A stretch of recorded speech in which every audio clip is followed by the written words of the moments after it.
Okay, we are live.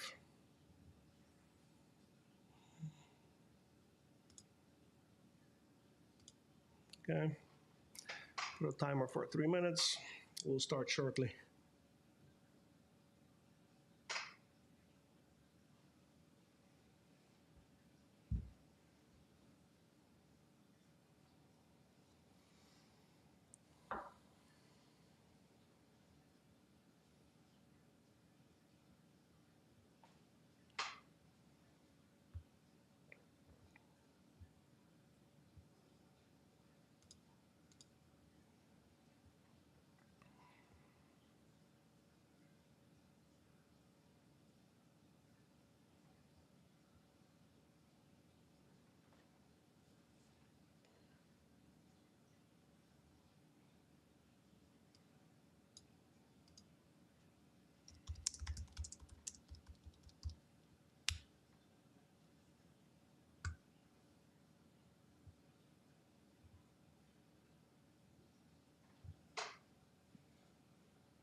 All right, everybody. Welcome back to the Carp Angler live streams. Today we're going to talk a little bit with James Leiser, part of our team since practically the beginning. So we're gonna get him on shortly. I just wanted to, tell everybody who's going to be watching, thanks for that. We didn't schedule this one. We are kind of testing our new equipment, some new software that we've got. So we want to make sure that everything is working correctly. We kind of did some micro testing before, but I figured, let's get it going live with a guest. And who better to talk about, some carp fishing than James, who's occupying those Pennsylvania, Delaware River waters and beyond. Who better than him? All right, so a couple of housekeeping items. We just came back from the Den Bosch show, so that was pretty intense. It always is. I mean, you go over there. There's I think about 200 vendors or something like that, and it's absolutely insane how many things there are to be seen. Um, I think we've seen it all. The 2 days that we had, I think we covered it pretty well. We were looking for basically new things that might be of interest to us in US, and I think we found some things. It's a little bit too early to spill the tea on that, but I think we found a couple of interesting items that before the spring we're going to announce, and we're going to let you see, you know, prior to their arrival, so we can get your opinions and maybe some pre-orders in. It's gonna get exciting. Um, Other than that, we're gonna have to wait until the spring gets here because we're pretty frozen over here. We got some underwater camera that we purchased, so we want to try it out ourselves locally over here before offering that to you guys. So that's one of the products that we want to bring, an inexpensive underwater camera that you can use to capture some really cool footage when carp fishing. So if that's something of interest to you, let me know. I will tell you what's on the way. But again, we haven't tested it ourselves yet. But it's going to be pretty cool and inexpensive. And then, of course, the big news recently, right? We released the Carp Angler baits. So that was the big move that we were waiting for the longest right now. We've been testing the baits for a long time. We've been formulating, reformulating, going through the pains of becoming a bait manufacturer. And I think we finally got it not just right, but just about perfect. So I know that we revealed quite a few of those already. I think there are 11 flavors on our website that we revealed right now. There will be more in the future, but not before we release more pellets, pop-ups, liquids, basically the whole range. So that is still on the way. Obviously, it's a process. That's why we're starting this in winter right now, so we still have time to develop the new things. But the 11 new flavors are absolutely banging. You know, we have from sweet corn to strawberry to red robin and garlic, you name it. I mean, tiger nut. Don't sleep on the tiger nut crunch. It's about as nutty as it can be. So check out the new flavors. Maybe I'm going to give you a preview where they are. Stay with me. So that's our website. When you land on our homepage, you will see the banner. Bam. Those are our baits right here. And we have 3 ranges. We have premium range. You have those 1, 2, 3 flavors in the premium range. You have the performance range, okay? And you have the tournament range. Okay, you see the price points, how ridiculously cheap some of our boilies can be. Literally, this one is as cheap as $9.95 per kilo. That's 2.2 pounds. That's how cheap you can get it. And the shipping is dirt cheap, starting at $5. It might be a little bit more if you buy more or if you are really far away from us, but it starts at $5. So you really cannot go wrong with this. You really have to check them out. I'm telling you, it's going to be the thing this season. So thanks everybody for joining. I'm going to see if today's guest is already available. So we have James Leiser, our team member, our OG team member, really, from Pennsylvania, who is a really good friend also and has a wealth of knowledge applicable to a lot of you fishing, especially on the East Coast, as he's fishing, as he will probably tell you, a lot of Delaware River and also some ponds and lakes locally. So let me see if I can get James on if we are ready. And let's see if we can bring him in.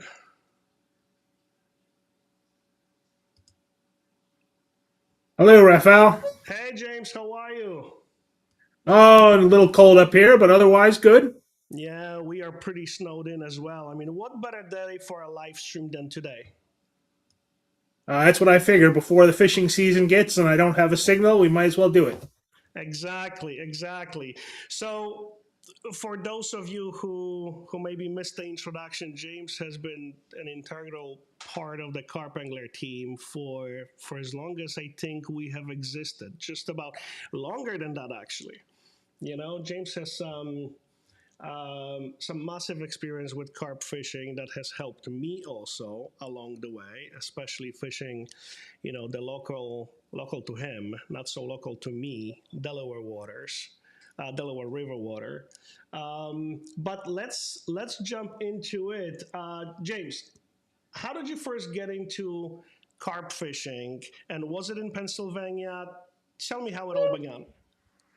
So basically, I am a multi species angler. I've been happy to fish for whatever wants to bite for years and years. I didn't ever think you could catch carp. I would see carp drifting by much larger than the suckers and fall fish that I was targeting. And then one October back in 2018, I was taking a half a night crawler and running it all the way up on a size 4 hook with just a Carolina rig. And I ended up catching 5 carp between 3 and 8 pounds in about 2 hours while I was just fishing for suckers or a channel cat or whatever. So I was like, well, maybe there is a way to catch these things. Goes forward another week. I figure these carp that I'm catching, 3 to 5 pounds, I'd take a nice little 6 pound test rod down, do the same thing, half a night crawler, run up on a size 4 hook. I hooked into a 25-pound carp. Whoa. It took me 2 minutes to land this thing on a lightweight rod in high river water. So, I mean, once I learned that they could be that big, I had to change my gearing from like, oh, let's fish light line for small carp to let's fish line where I'm not playing a fish to death if I hook into a larger fish. So that's what started me on then researching how to catch carp. So that was in October of 2018. 2019, I still did the normal walleye and shad seasons. And then in June, I started really trying to target carp. And apparently, I started right in the middle of the spawn. So I struggled. But then I think it was late June or early July, Carpadelphia Mike Okay. down in Philly held a meetup down at Fairmount Park. So I went down with them. I didn't really fish. I took my rig wallet over to Ronald Jackson, who was willing to take a look at my rigs and show me, like, am I tying a proper hair rig? That's where I had an order with Linear Bait that he was one of the reps for them. So they were able to get my order squared away with Linear. And I took that knowledge, and then a week later I came back and I started having much better success. Followed up that fall, I went up to a meetup that Sam Williams was hosting up at Dutchman's Landing, where I got to meet uh, Carpus Chris and Fran. And this is before I was fishing. I didn't have any bite alarms. I had a fork stick in the ground. Maybe I put a bell on. Maybe I listened for the bait runner. And that outing at Dutchman's, we were on top of just a ridiculous number of carp. It's where I learned that you're allowed to go down to just one rod.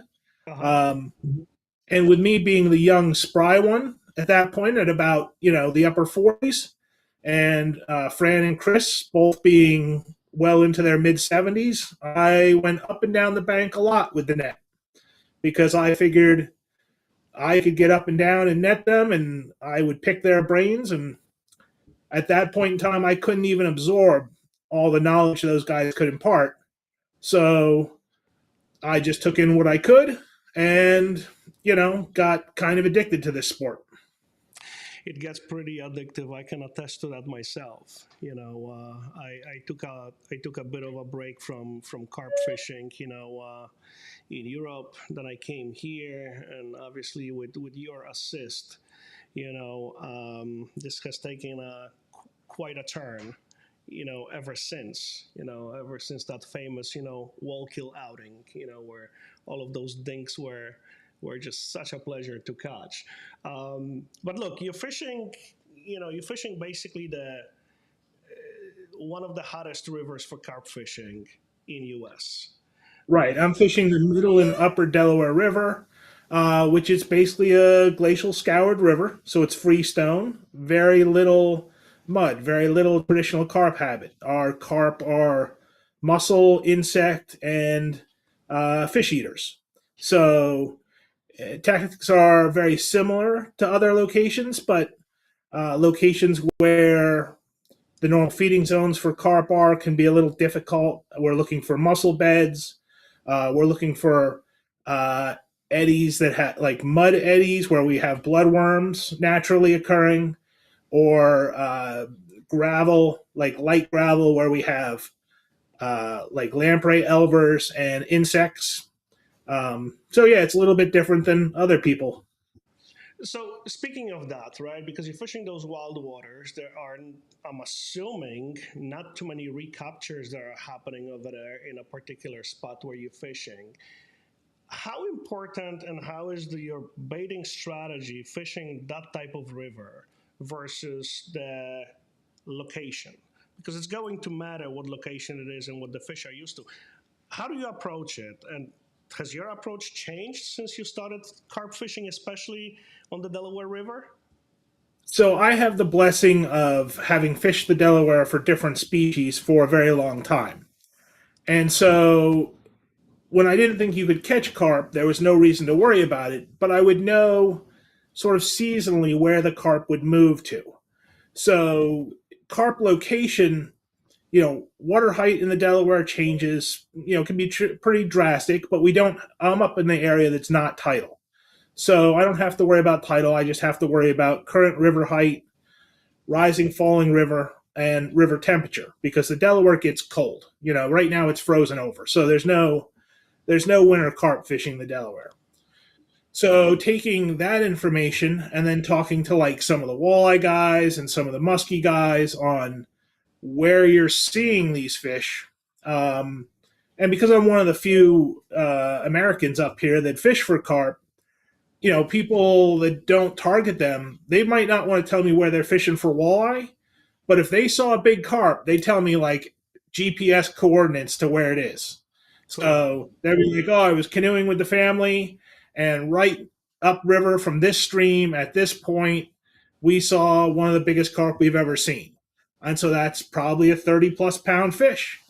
So then it's a matter of tracking down whether you can physically access a bank spot, and then it's applying bait to bring the fish to an area that you can effectively fish. We have a lot of overhanging trees, so you can't really take a 12-foot rod at most places and cast it. You have to, fish like 9 footers or shorter and be able to cast sidearm underneath the trees. So you're mostly limited to a 40 to 60-yard casting range. Yeah, no, that can be pretty difficult. I mean, me personally, I had to relearn it a little bit because usually when those short rods, when I'm trying to cast under the trees, for some reason, mine was drifting a little bit to the right. You know, it it happens. It takes some practice. Yeah, so I guess whether it comes to baiting or location, it's kind of a combination. You need to know where the fish are and try to speculate on where they're feeding. If they're feeding at a place you can reach, if you can enhance the bait to that, you can really get the fish to focus in on it.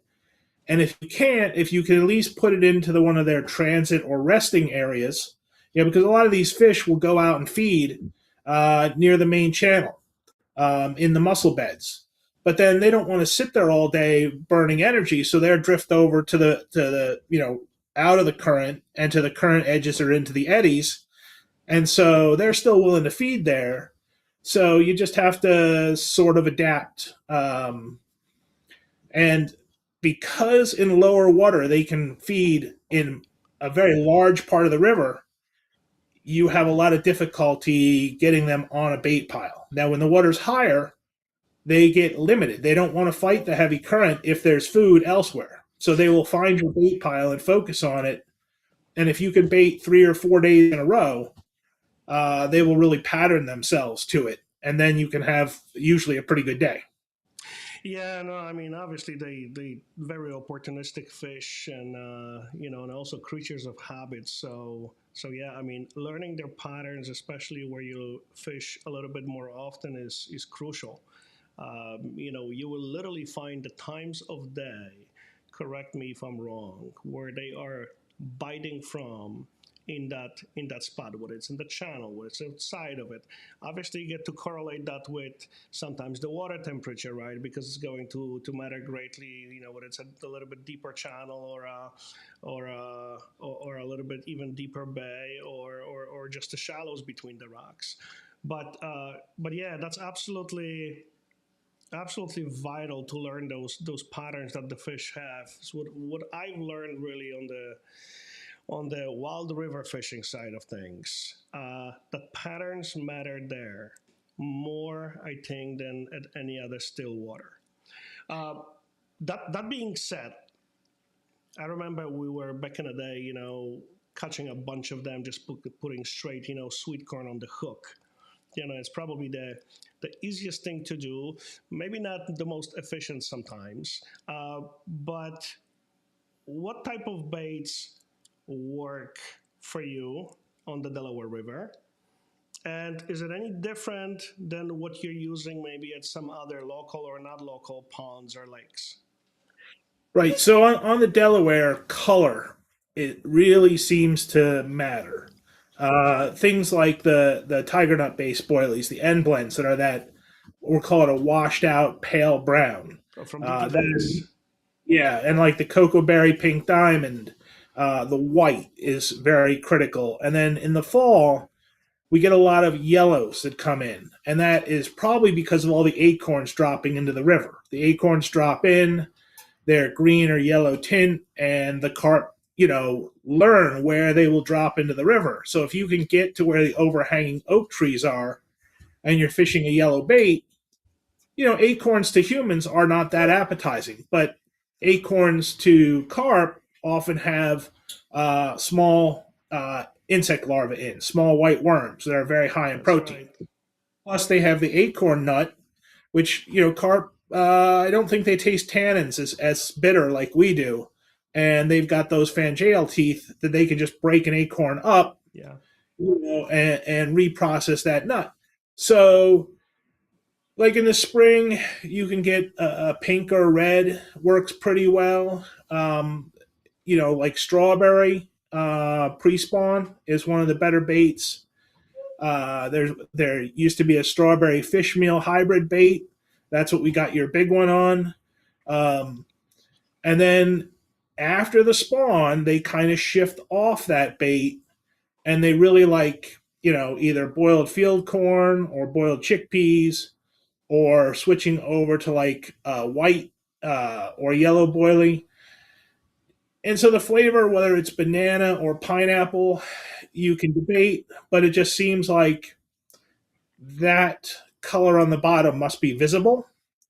And then once our weed beds come in much denser, it seems like they can have a better time finding like a white boilie. Even though you are fishing pack bait, the amount of bait fish in the river just decimate your pack bait. absolutely. Like my pack bait, I often, and I learned this from Jerome. I use a lot of boiled field corn as opposed to just sweet corn and birdseed in my pack bait, and that helps keep the nuisance fish from cleaning up all of the pack bait all at once. Yeah, that will definitely help a little bit. But yeah, I mean, it lasts such a short time. You know, whatever puck bait I would be using, um, or baiting strategy on a river, it's just once that school of fish moves in, that gets really cleaned up and really fast. It's like Right, and it's like baiting into a black hole. that's why I like to fish a lot of boilie with it, uh, because all those fish coming in to feed, the carp notice that. It's like you see somebody, a new restaurant opens in town. You got a line a quarter mile long. Everybody's like, "Oh, let's go check out the new KFC." Yeah. So people didn't even know there was a KFC there, but they see this line of people, so they go over to check it out. So I think that does help the fish locate bait when you're fishing pack bait. Except the puck bait that I once did when I was fishing with you. I think we should call it the super garlic. Yes, I mean Oh I've my never god! seen. bait fish before, create a circle like four inches around the pack bait ball, and none were willing to approach it. They were like keeping other fish away from it, like you don't want to go over there. Yeah, that So, was. so for those of you that don't know what we're talking about, one of those times, the bites were hard to come by at one of the spots that both me and James fished. So I decided to go nuclear. And when I mean nuclear, I really mean I overdid it with garlic. I think I had garlic extract, garlic everything. And I created the puck bait so garlicky that I needed to use gloves. And my hands were still, stinky from garlic for days to come. And created that puck bait, didn't know what to expect, never went overboard crazy like this. When we took a couple of balls, we threw it in the shallows. So me and James are watching, and this was funny. It was like watching this shield on a Star Trek movie that the fish would come close around it in a circle, um, relatively close to it, but they would not go into it and peck on it. And Like it was even just too much. for an hour, they wouldn't even Yeah. go in and peck you. So I don't think I caught squat that time. Um, so my initial thought is that can you overdo it on some attractants? I think you definitely can. This probably helped prove it, if anything, because it's not the lack of bites that we had that day. It's the fact that this bait fish would just not touch it. They would be around it, probably were from some safe distance, investigating it, but they would not go for it. Um, Yeah, that was it something was unique to crazy. see. It was crazy. So, with that being said, have you had any this shouldn't work, but it does bait moments? Because I have one in mind, but I wonder about you. For carp, not really. I pretty much stay with things that I think will work. Things that would be potentially natural foods in the environment, particle or boilies made from natural foods. Uh, so no, I haven't really had for carp any baits that you would think wouldn't work and then do. I mean, I made a bait out of a clothespin one time and I had a ton of pickerel hitting it. As Okay. soon as I hooks, none of the pickerel would hit it. So, you get weird things out there where you can get a little balance in a bait that works or doesn't work. But the carp, I kind of stick to what I think the carp will prefer to eat. Okay. Well, so I have one that I don't know. It's not that abnormal to me because I remember this from back home in Poland, but I just don't find it very popular in US. So remember, I think Costa back in the day was fishing over here with the small potatoes. Yes. Right. So this I found. I have a smile on my face because it brings up memories from when I was a kid fishing back home and fishing with just plain potatoes, lightly boiled potatoes, on a hook, carefully threaded, with the hook point just completely covered actually in the inside the potato. Was a very very popular thing to do. I mean, back then we didn't have boilies. We really didn't think of fishing with sweet corn either. Potatoes were really the way to go. Now, not the most nutritious, so I wouldn't exactly do a baiting campaign with it, no matter how cheap they are. But I found that to be really interesting because it does work. But there are clearly better choices to fish with. But if you're in a pinch, if sometimes budget is tight, hey, sweet corn or small potatoes. Yeah, those small potatoes, you have to be willing to commit, because if you're fishing a 40 millimeter bait that has a hard outer surface, you have to be willing to wait for that 25 plus pound carp. And it did work pretty well. Normally, it was fished over an area we had baiting with boilies. But yes, Costa, he was like a kid in a candy shop with how much joy catching carp on the potatoes were. he would go to the grocery store and shop for like you almost have to buy gourmet potatoes to get the right size seed Yeah, yeah. potato. You're down to that 30 millimeter thing. And he would sit there and I'm like, you can cut a regular potato up. And he's like, no, no, I have to have the perfect potato. And it gave him really good results. He enjoyed it. And, he's taken that over to Serbia, to some of the lakes in Serbia and Croatia where they ban tiger nuts. But he Oh, feels like the smaller potatoes, they haven't caught on to ban them yet, and he feels they look so much like a tiger nut, and they leach that carbohydrate goodness. yeah. That he's had some pretty good luck with potatoes on lakes that are banning tiger nuts. So yeah, it's not the easiest thing to fish with them. The tiny round potatoes that it's a whole small potato are much easier to do it with. We didn't have much of those back in the day, so I remember taking a regular potato, we would slice it up into chunks. You wanted to have the portion with the skin because it was giving you a little bit more rigidity during casting and staying intact. But yeah, usually some triangular shapes, weird chunks is what we're putting on hooks. But now that as you're speaking, now I have a better one. Do you remember the story when I fished with Greg on Delaware River?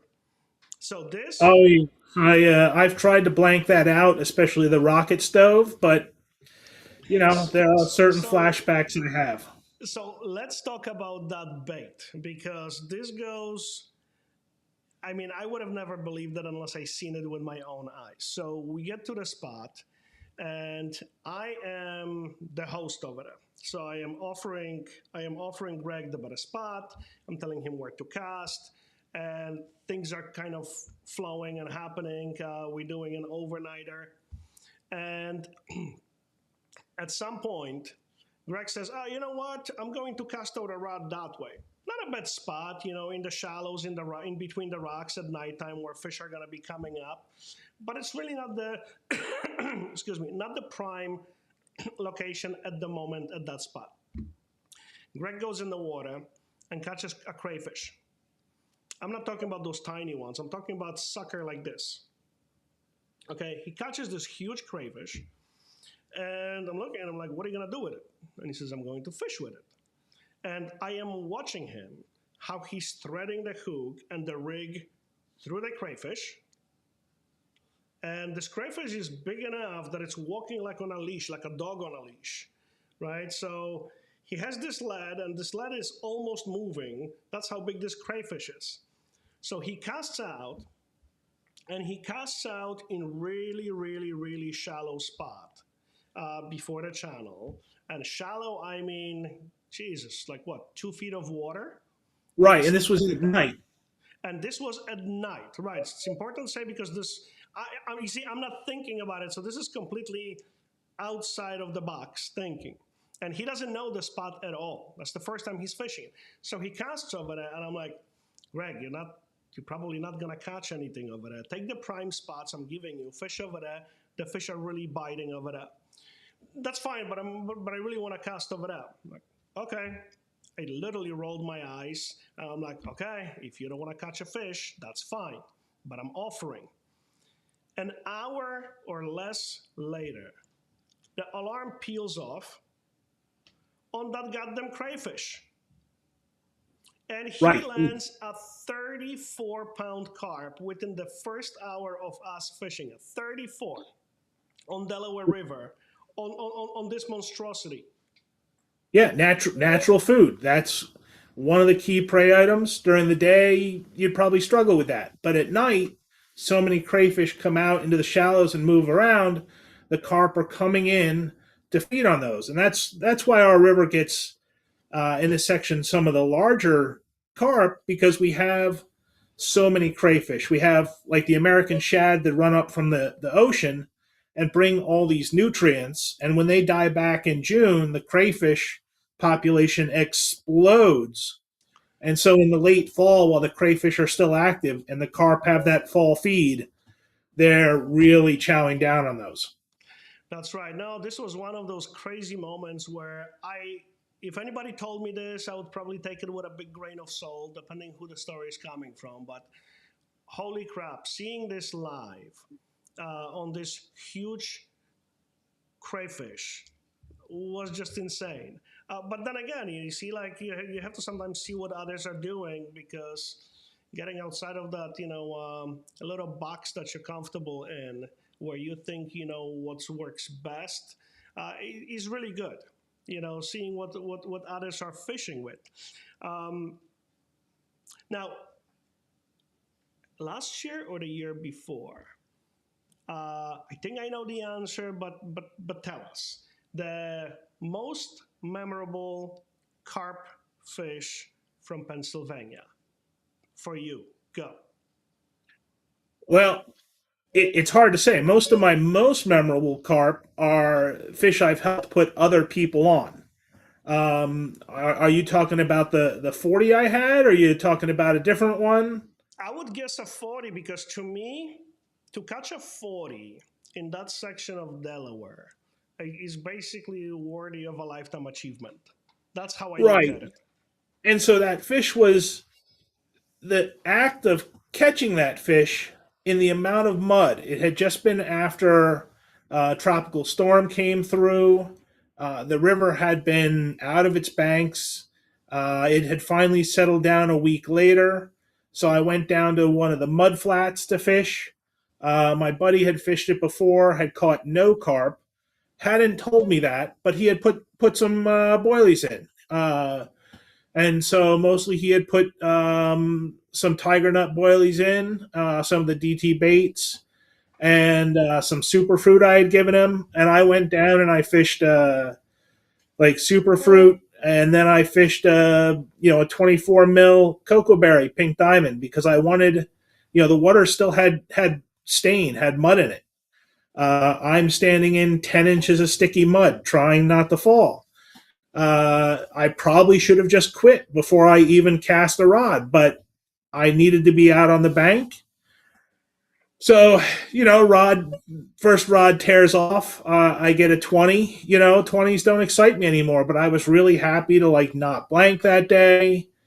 That was great, let that fish go, struggling in the mud. I didn't even take a chair that day, I don't think. I was just sitting on the bank because I knew the chair would be almost unusable. Uh, Next rod tore off, picked it up. I'm fishing that 21-pound catron, and I could do nothing with this fish. I wasn't sure whether I had a carp or whether I had like one of the rogue sturgeon that come up this far. It could do whatever it wanted. So I've got those baby pits. So I've got 300 yards of 20-pound test on the reel, and this carp is just going downriver. And I'm starting to look at the spool to try to figure out how much line I have. And sometimes when they get towards the tail end of this pool, they decide they're going to turn around and come back upriver. So, Yeah. You've gotten them to tire, and then right when they could probably beat you, they turn around. And so, over about 20 minutes, I was able to gain line, get this guy in, get him in a net, and I thought, okay, I can't climb out of the mud to weigh this thing. But I'm like, all right, let me try to get it in a keep sack. So I carry a keep sack around just in case something like this happens. So I'm struggling with this fish. It's not easy to move around. You're in the mud. You don't want to lose the fish out into the river. I can't get the fish up onto the bank because of the mud. And so I get him in the keep sack as the other rod is tearing off. That turned out to be like a 32-pound carp, which was so insignificant because the other fish is just so much larger that Yeah. that it's something you have to weigh. The 30, I'm just like, it's a 30. Let it go. Call my buddy that didn't fish, and I'm thinking he's going to be getting ready for work. It is a Sunday, so he's like, "Why are you calling?" I'm like, "Well, I need help weighing a fish." I said, "I don't know how much it is, but I can't get it off the out of the river and up the bank to where I have like a spot on a tree that I can use like a tripod to weigh it. So he knows I'm not going to call him to check out a fish unless it's something significant. So he drops everything, makes that like half-hour trip. It's a full half-mile walk in, maybe a bit more, comes down. And so now we're trying to lift this keep sack and pass it to him up on the bank and then get me up this muddy bank without falling. And so you've seen the pictures with the amount of mud Yeah. and, weighing that fish, making sure there's no mud in the keep sack, and having it, with the fish and on the scale coming up to about 41 and 3/4 pounds, taking about a pound and a half off for the keep sack that we weighed afterwards. And people are like, why didn't you have a picture of the scale or a better picture of the fish? With the amount of mud, I don't want to keep a fish like that out of the river for more than like 3 minutes, because the river was still fairly warm. So the fish is going to need to be able to recover. I want to see that fish again. I don't know if this is the fish. This may be the fish that when I first started carp fishing, I would see carp out in front of me. There were about 30 fish traveling around in little pods. There were clearly the teens. There were clearly the 20s. There were a few that were probably 30s. And then there was a fish that I just remember saying, I'm not ready to catch that fish, because I knew at that point in time, that's before I had a carp net. That's before I had a scale that could go over 20 pounds. Why would I ever need a scale that goes over 20 pounds? Channel cats in my section of the river, a 15-pounder is a trophy. Um, But so, by now you should really, the funny thing is when you catch enough of a fish in a certain size range, let's say those 30s, at some point, as you know, because it's an inside joke right now, you kind of know what the weight is. You can get pretty accurate, especially once it gets to the point where it becomes from one hander, okay, to two hander. So that's it's an right. in, right. So that story came about when at the time I caught my PB with James. James was actually my netman at that time, and he was I think at 34 pounds, 30 something like that. 3411. I was waist deep in 60-degree water netting that fish. And then to hand it up to you over the bank, you reached over with one hand without good footing. And I said, no, no, no, step back. This is not a one hander. And you looked at me like I was, well, I mean, you could even tell where you cast to catch that one. You thought I was a fool. Yeah. So I made you plant your feet and I passed it up with both hands. And thankfully, you didn't throw your back out. Yeah, that was a funny story, and yeah, even how we caught that fish, I wasn't going to really cast where you advised me to catch. I just did basically out of respect because you know the swims. I said, well, let me be able to take my own advice. What I tell people, listen to the locals, what they tell you. So I reluctantly cast over it, but in the back of my mind, I'm thinking, I was like, what am I gonna catch over here? And you And should tell these guys it's 10 feet off the bank that I'm telling you to cast. yes, I'm it's literally literally an telling you to cast underhanded like, cast. right, like 10 feet off the bank.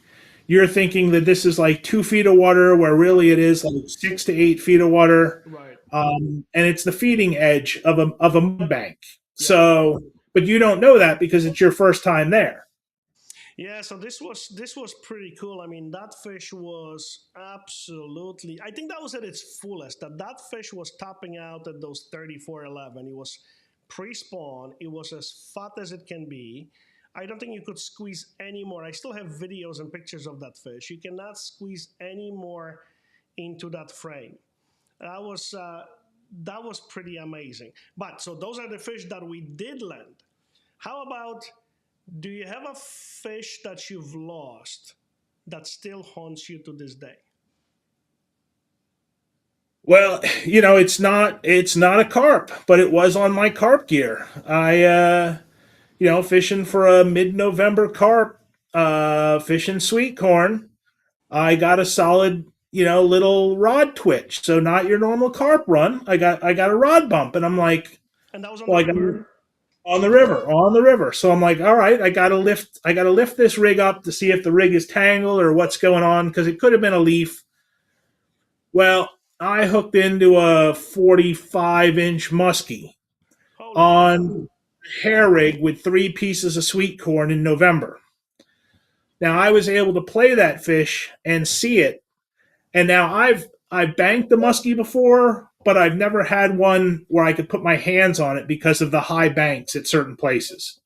So I'm really hoping that I can touch this fish, but I'm fishing a braided hair rig, and I got a solid 10 minutes of playing it because I was so far above that the rig was not moving around in his teeth. So I got to see this muskie on the surface. I got to see him make, and carp rods are nice and soft. So when he makes that charge, it could really absorb the charge. So it was Yeah. working out quite well until I realized that I had to shift myself down to the riverbed to land him. And then it just decided that, I have sharp teeth, you have braid. I'm not going to put up with this anymore. And, cut it and took off. I mean, I'm sure there are some big carp that I've lost. The thing is, I've caught 15-pound carp that I would have thought were 70 pounds. So if I lose a carp, I don't necessarily think I lost a trophy fish. So but that was probably the fish that was the most frustrating to like I could almost taste like getting a picture with it Well, and then that'll be well. This is a pretty cool story. It would be probably a little bit sweeter with a better ending, but I remember this after how many times by now that I catch a pike or a small muskie. One of them, I'm not sure if it was a pike or a small muskie. I think three in total, lifetime so far, that I caught on boilies. One of them was at our wall kill spot during the retrieve, so that's pretty common. But and that was, that fish was feisty. It was a tiny one and it was feisty. But whenever I hooked a little bit bigger one, let's say 2 feet or 2 feet slightly plus, um, I was hauling them like a catfish, basically. For most of the time, I thought I either had a little bit of a log that I was carrying with me on the retrieval, or this one time I thought it was a catfish because I got a full blown run on, I think, a strawberry boilie. Full blown run, pick up and run.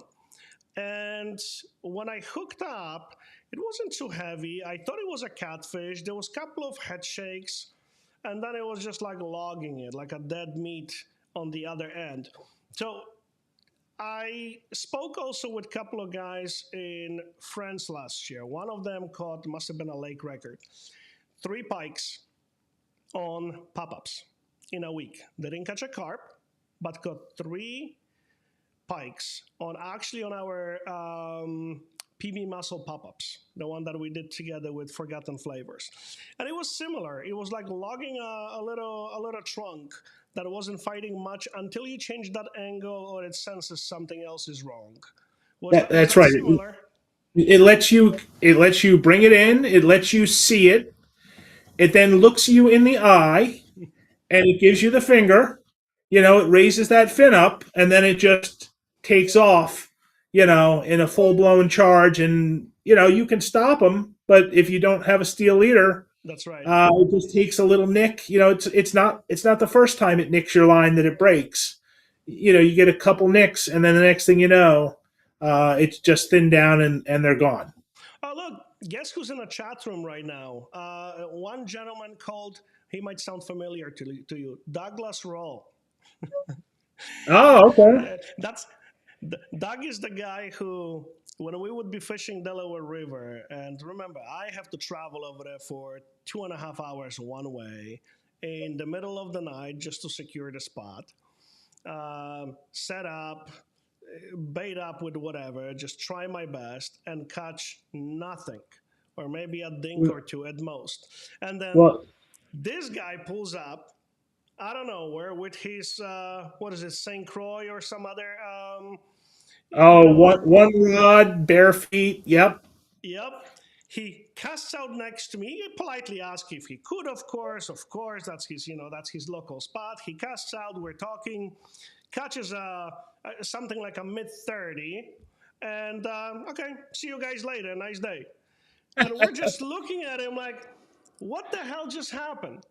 So it Doug was one of the people I tried to get information on how to carp fish out of early on because he had more experience carp fishing than I had, but he had kind of hung it up. He had become more of a striped bass, shad, walleye angler, and kind of gave up on carp. Well, we had a day where Costa, first showed up at the location, and Costa had all the European carp gear. Like, Doug and I were still really fishing American style carp fishing, and Costa showed up with all these multicolored pop ups. He showed up with a couple $100 of boilies, which, Doug and I, we're going to dig night crawlers in the backyard or we're going to roll our own boilies. We don't have like, $200 of store bought boilies that the wife wants out of the freezer. Yeah. So, Doug's like, oh, I don't know if I'll come down. Well, someone had left something there that Doug was going to be able to return to them. So he came down and saw, this whole setup that Costa had, saw us catch a couple carp. He had to take care of his son for a while, headed home.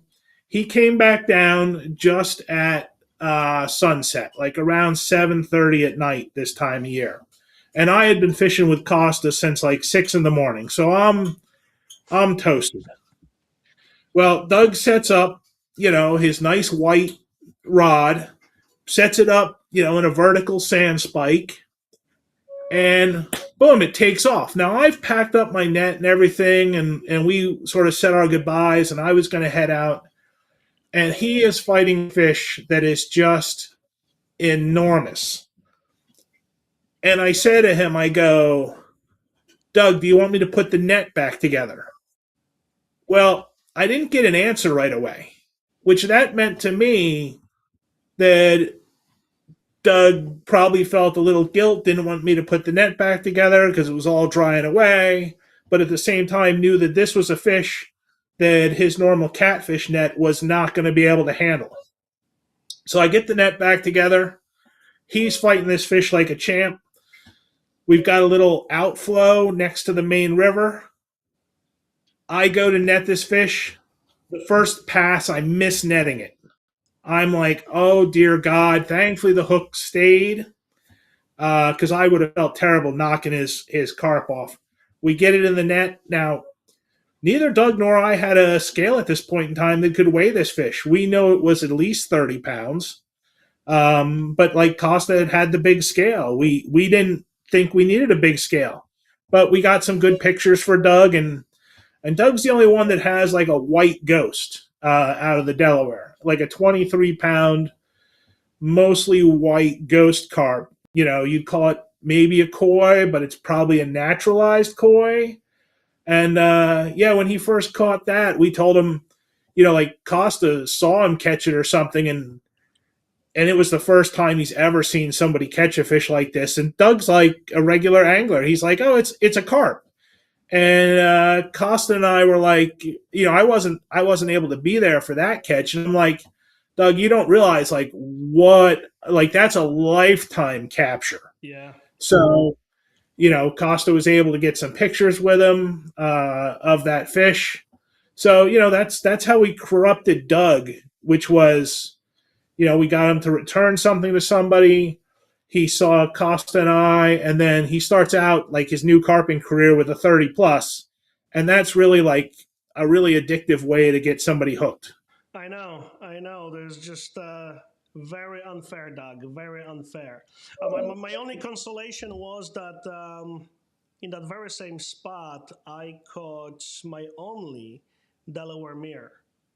A very modest one. I think it was in the low teens, but a mirror nonetheless. And people don't understand sometimes how rare those things are in certain sections of certain rivers. Yeah, we think mirrors in this section of the Delaware are about 1 in 200 fish, Yeah, and we think the ghost carp, the koi, are probably 1 in 500 or even rarer. that's crazy. But you know what? I was just thinking, going back to this question about the one that got away, right? Um, Delaware River can be very unforgiving, especially when you're stupid. And I'm speaking of myself. Um, Remember the story when I got spooled because I was too lazy to spool the new line on my reel? Um, that one still bothers me. I'm not going to lie. So, for the audience, I go to our somewhat usual spot, and you know what to expect: big fish, very rough area, very rocky, very snaggy. Maybe 2 bites a day. So if you get a bite, you don't want to lose it because it might be a big fish, but it might be your only bite of the day. And you have to put the work in and have a little bit of skill and probably a little bit of luck to land the fish over there. It's just that difficult. So me being me, of course, I'm looking at my spool on my reel. I said, maybe I have enough, maybe not. And I think I miscalculated which rod I casted for and which one I kept a little bit closer in. And of course, that's when it happens. I get a solid bite, and it's like a monster on the other side that I'm attached to. And I'm using 21-pound Catron line at the moment. I think it was 21, not 25. I think it was 21. Still massive. And I probably had about beyond my cast, maybe about 50 yards of it left before I start seeing the daylight on the spool. And this fish is not stopping. It's not a fast run. That's how I knew I was in trouble, because it was this very slow, steady run that the fish was making. Right, and that one wasn't even in the current. So that was the No, full on power of that fish as it was in the pocket eddy. right, and all I am doing is I'm not really fighting the fish. I'm just there attached to it. That's it. It just wants to go. So the moment I start playing with the drag and tightening it up a little bit, the only thing that happens is the rod bends more, and I feel more tension on the line, to the point where I'm not so even afraid of popping the line, because it's a 21-pound line. It's a massive line. But I'm afraid of a hook pull. So I'm trying to do that, but then no, I'm like, okay. I'm trying to play the fish, trying to put that, rod this way, that way, trying to turn that head around. I cannot do it. The fish is just not giving a damn. And then at some point, I'm looking at my spool, and I'm starting to see daylight. And I'm like, oh, shoot, I am in trouble. And so at this point, I have to be more aggressive. And it's gotten to the point where I really had to tighten up the drag where I'm closing it, because I really don't have anything left, and I'm just holding to this rod, and it bends, it bends, it bends. I give in with my hands. I'm trying to absorb some of those pulls, and then pop, the line goes. Relatively fresh line. I do not believe I had any major issues with it at all. Um, it's just the size of the fish. I just didn't have enough to play with it. Probably, if I had enough, what would have happened is what you alluded to earlier in the interview, that sometimes that fish gets to about the point where it's about to win the battle, and then it will turn around, catch you some slack, and the fight is back on, really. Right, and you had already had at least one 35-pounder that day. So for this fish to be so far beyond that in strength is what will leave it burned in your memory to always remember to touch to fill your spools. Yeah, so the only thing I can equate it to is, because it does feel different sometimes. Sometimes you can be fooled a little bit, but it does feel very similar to a couple of the 40s that I caught. Um, Contrary to what some might believe, not every 40-pound carp will fight that hard. Also, if it's right immediately before the spawn, the fish could be a little bit more lethargic. If it's a fat female ready to go, so just because it's a bigger fish doesn't necessarily mean it's a bigger fight. But I do remember some of those 40s, what they can do and how they can park themselves. And that big giveaway is that you cannot lift them or change their direction, really. Even if the line doesn't have a ton of stretch, You're just not able to do that. And this was one of those fish, and unfortunately, I will never know, right? It's one of those that got away. How big was it? It only happened to me twice. This was once, and there was that one fish that walked me like I was a dog on a leash at the Seneca River, where I stayed a day longer or so when I went there with Fred, with Todd, and with Mark a few years back. So twice it happened to me, except that one I lost on a snag. But it's absolutely brutal when that happens, especially when it's because of your silliness. When I could have avoided the problem potentially, uh, but I just did it. Uh, but okay, so we're fishing those rivers or the lakes, mostly rivers, a lot. Big question: coffee, energy drinks, or do you just suffer through the day doing nothing because you want to avoid bathroom breaks? What is it? Well, thankfully, I fish in a fairly rural area, but I carry a lot of water in recyclable water bottle, steel water bottles because I hate wasting plastic. So I have like four, I think they're aluminum water bottles that I can fill and reuse. I carry a couple Gatorades and like a couple granola bars, but otherwise I'm doing day sessions. I'm not there for like more than 12 hours at a time. So I just eat like a high protein breakfast, like eggs or something, and then I just take, a little bit of extra necessary fuel, but mostly hydration.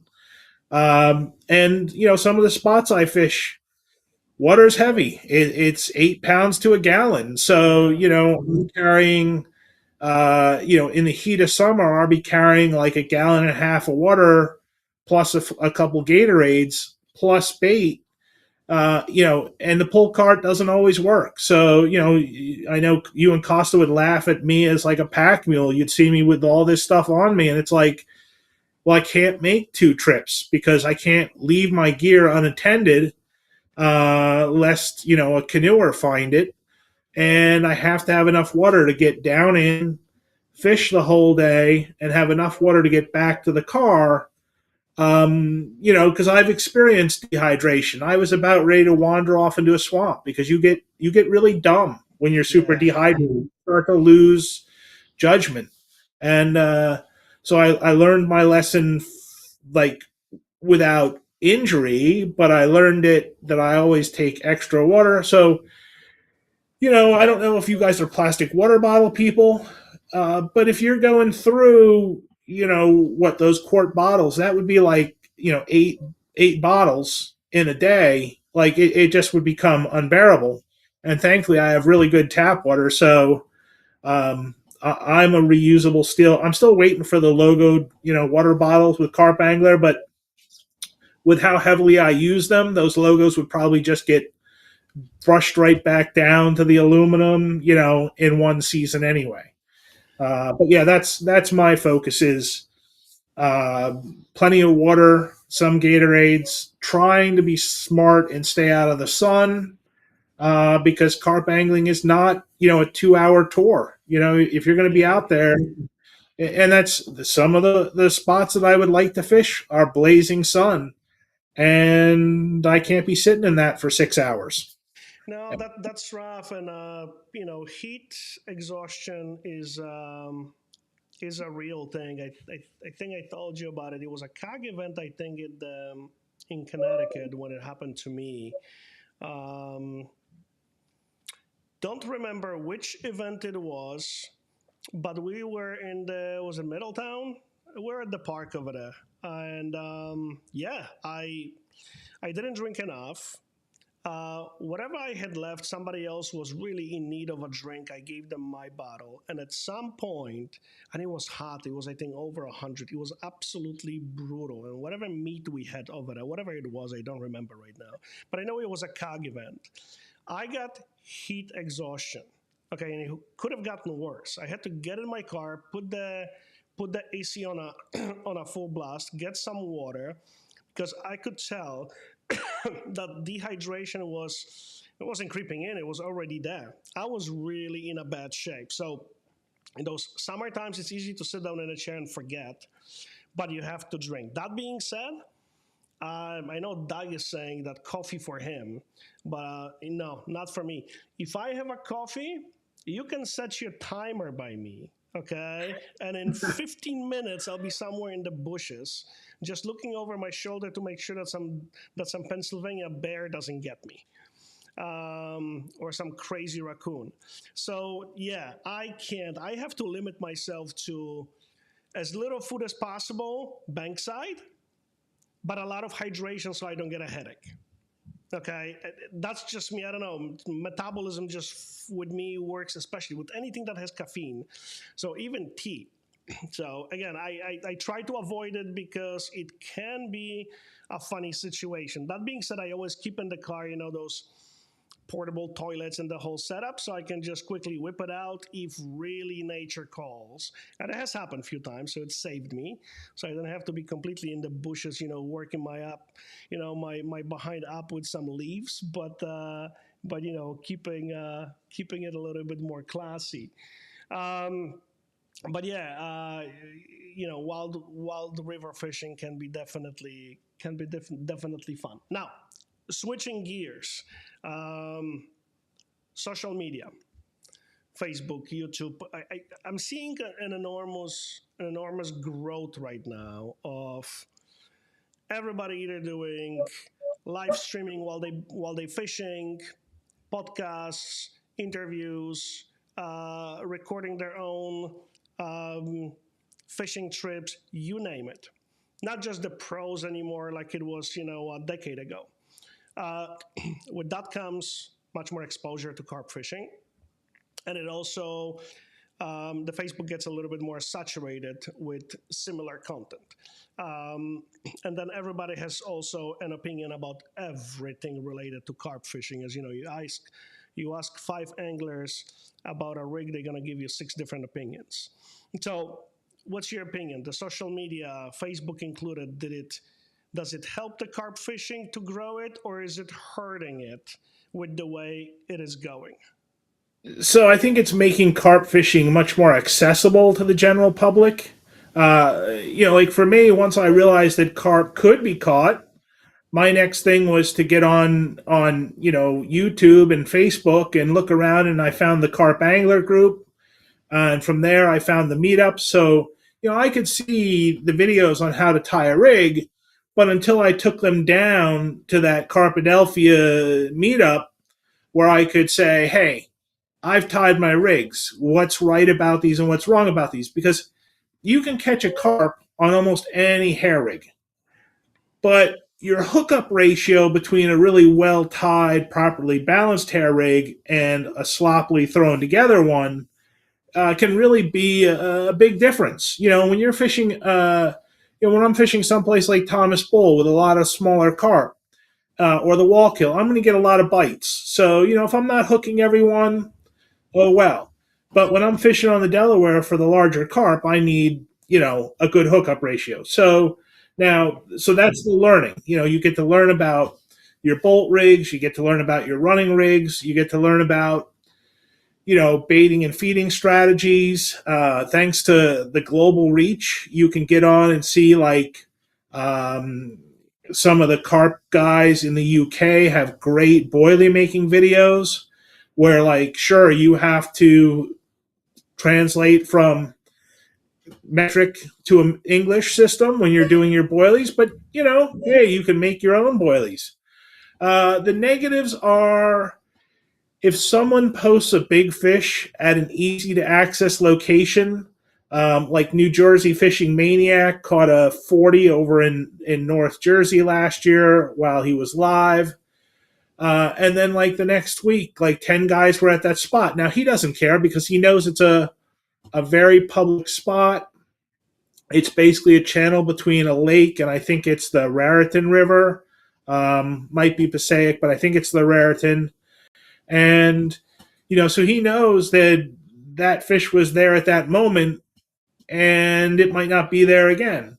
But, with the Delaware being an hour and a half out of New York City, if you post a really obvious location, you don't just get two or three carp anglers, you get 10 or 15. Now they come in, but they don't have all the knowledge of when to target the spot. So it's sort of negative that now you've got all these people in your spot that don't know how to fish it, but now you don't want to bait it because none of them are going to contribute to like building the spot. And the more they post, we've got a bow fishing problem on the river, and that's not going away. So that's what I was Um, going to say. That's the biggest issue for me, because if I, at least if I knew that the people that are going to come based on that video that you're gonna post, because let's say you're spot burning, right?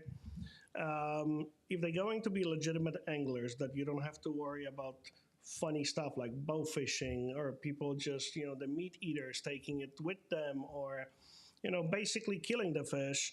It's one thing. But nowadays, that's really a problem as carp fishing is growing. More spots get exposed naturally. And with that, whether it's bow fishermen or people who are not exactly pro catch and release, they get to your spots and your fish will be gone. So you have to be really careful. For example, I have, same with you, some spots that I will share with anybody anytime. For new anglers to go and catch some fish, and get hooked on it. The spots that I'm not afraid of quote unquote burning them, because that's what they are for. There's an abundance of fish, no trophy fish for them, really no trophy fish.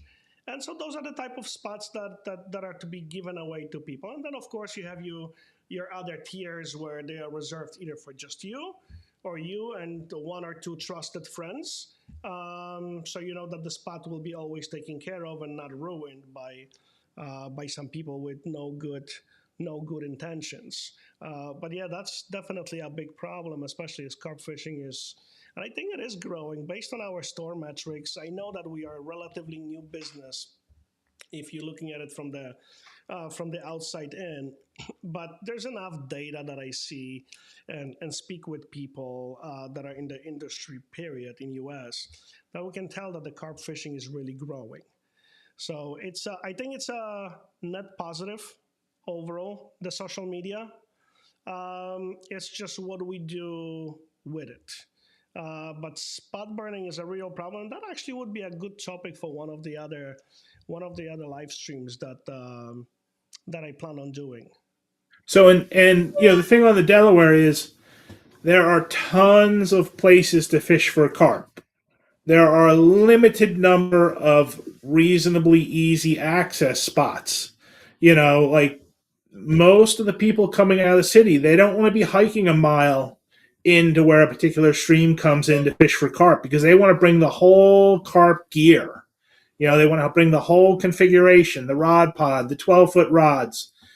And that's especially like in the fall when the water's low, you can get away with that.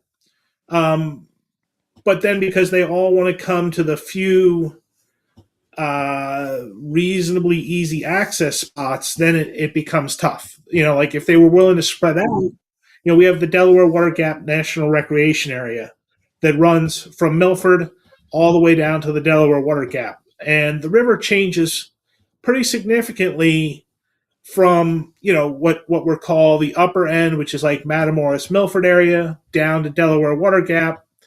You probably get larger carp, especially down towards the Wallkill Bend, and more carp. And then, even as you go further south on the Delaware before tidal, but people don't spread out. They see a fish come in at one spot and they assume that's the spot to be. They don't take time to say, get a canoe trip and float the Delaware and find they can mark fish and then determine like there's a good spot, the south end of Minnesink Island, but you can't get to it without like a jet boat or without willing to climb down a ridiculously dangerous bank. Like, Sam Williams at one point in time was asking me for some spots on the Delaware, and I'm like, this is probably the best spot you can go to. Bring a rope, bring a friend, because Yeah. getting up is going to suck. You've got to climb down a 4 foot tall bank, with roots for handholds, but try doing that with carp gear. So people want the drive up spots. They want to be able to walk, no more than 50 feet, or there's a couple spots down towards like Eschbach where you can drive your car down.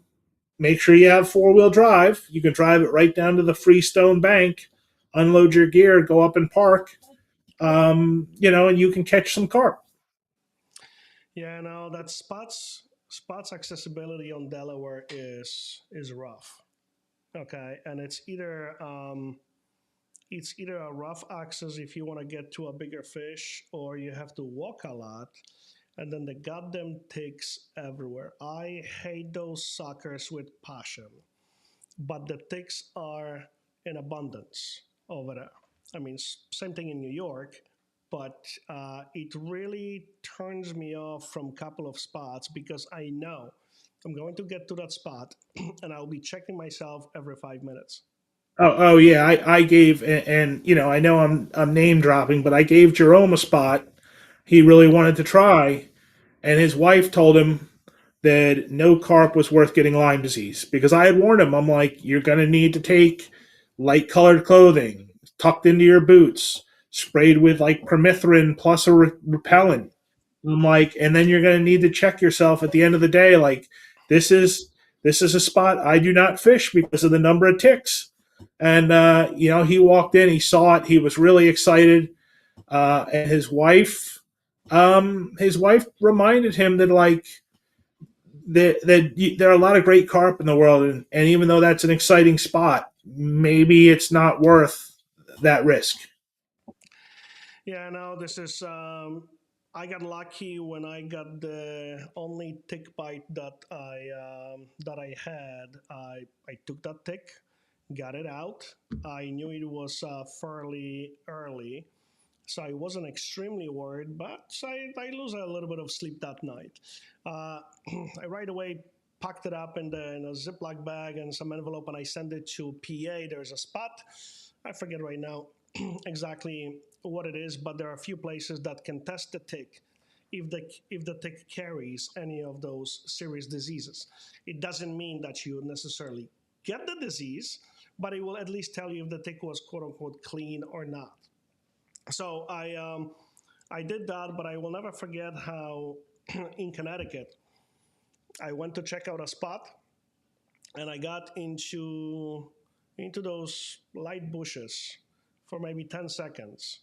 And I was wearing jeans at that time. I never imagined that I would get this many ticks in that short period of time. So probably within 30 seconds, I had 5 to 8 ticks on my jeans already. And I walked out and I looked at my jeans and I said, holy crap. Not only that, I'm trying to take them off the jeans. Uh, Never worn jeans fishing, and I just happened to be wearing them that time scouting a spot. It was almost impossible to flick them off your jeans. That's how strong they latch on to certain materials. Um, it was crazy. Needless to say, I definitely didn't fish that spot. It was that thick infested. It was just not worth it. I just hate those suckers with absolute passion. You know, James. Year is beginning. I know we kind of snowed in and all. What's the plan for 2026? Any? I mean, you got your Delaware 40 already. I mean, what's next? A big mirror? The weather up here is so unpredictable. There are a few places I would like to travel to. A couple of the lakes that we know have some bigger mirrors. Lake Wallenpaupack, I'd like to try to get up there in the spring and fish that. But like these larger reservoirs, you have the real chance for a larger fish, but the fish doesn't have to come to you. It will go where it wants to go. Yeah. So these aren't spots that I can sit up and do like a week long baiting campaign. The Rio Reservoir and Mongop Falls and Swinging Bridge are three reservoirs all over on the Mongop River. Uh, New York, DEC officers have said that the Rio Reservoir has some ridiculous carp in it from their electrofishing. But it's very hard access. But this year it was so low, I could take pictures on where the one main boat launch is. So now I know where the channel runs. So ideally, I mean, look, in a perfect world, we get a proper spring rain. The reservoir comes up. I'd love to throw a meetup up there where like I can go bait it for a day, have people fish it for 1 or 2 days, whether I'm present with them or not, because it's a public spot. I've seen carp there during the spawn. I've seen some monsters jump out of the water. I have not caught a carp there yet because I'm so addicted to the Delaware because of that chance for the big fish that knows how to fight the current. I'll go to places like the Wallkill. I'll have fun with the like 10 pounders, and I'll be like, why do I even bother fishing for carp? And then I go to the Delaware and I hook like a 25 in heavy current, in rapids, and that fish does things that, other than like going to the ocean fishing for striper or something, or salmon fishing, you're not going to have that pull. So I think I'm really hoping to hit up Rio this spring, probably in May. Okay. Hopefully we get enough rain that the reservoir comes up to normal levels. And so that, in theory, also with it having been down, is going to cause a little bit of a limitation on some of their food sources. So I think when it comes back up to level, if I can bait it pretty heavily and get the carp moving up towards the shallower end of the reservoir with the warmer water coming in the spring, it might be a chance to get some fish. But that's probably May. I mean, March, April. If I get a carp in March or April, I'm really pretty excited because the Delaware is usually still running in the 40-degree range until the middle of April. And I've caught carp down to about 42 degrees in the Delaware, but it's a lot more work until it hits 50. No, that's about right. Yeah. So I myself don't know exactly what to expect this year. First of all, I'm hoping that this goddamn winter ends up sooner rather than later, and I hope that it warms up relatively quick. Yeah, we are just about as frozen as we can be right now in the Northeast. I don't remember last time that I was predicting that bad of a winter as far as carp fishing goes. But we'll see what happens. I'm definitely going to be hoping that I can visit you up there at least a couple of times this year, probably in fall. But maybe I'll pay a spring visit, um, for some 1 or 2 bites or for a good blank over there and a decent social. God knows that the Delaware can be very capricious. Um, to say the least, but yeah, I'll try to come up over there.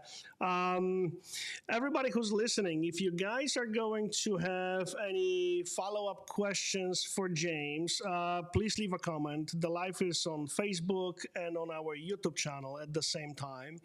uh, Leave comments. We'll try to reply to them. I'll try to do the same as well. And soon enough, we're gonna schedule another one. But James, it's been phenomenal to have you. Great to have you on the team, of course, and thanks for the great interview and for the insight into fishing into your neck of woods. Really valuable information for everybody who's in the Northeast because just Delaware River is just such a mecca for carp fishing. It's just criminal not to try it for those who haven't yet. James, again, thanks for joining in.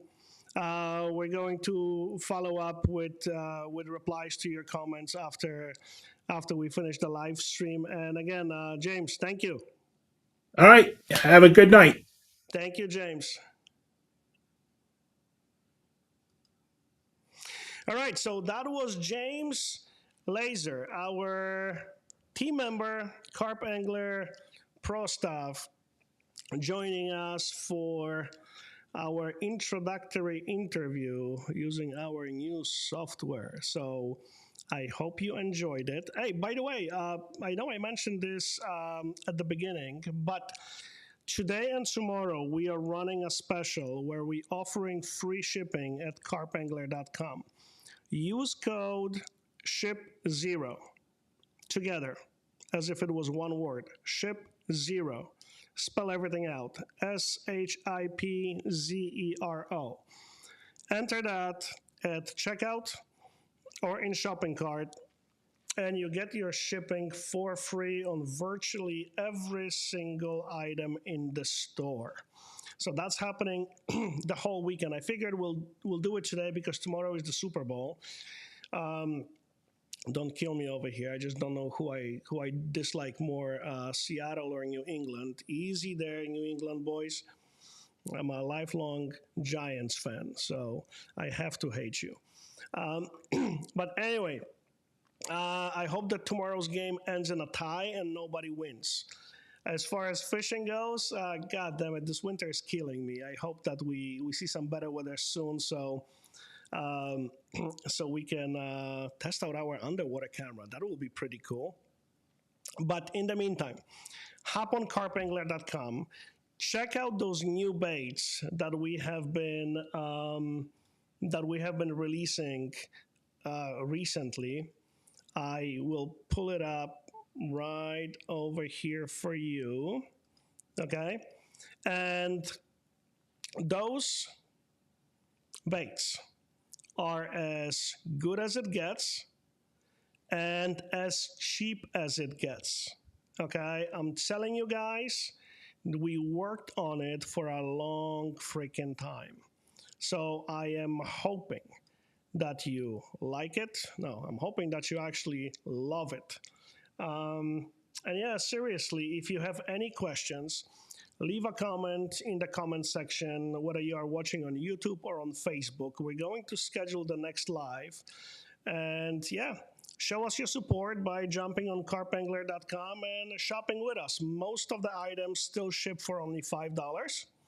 There are exceptions, but most of the orders, it only takes $5 to ship it out.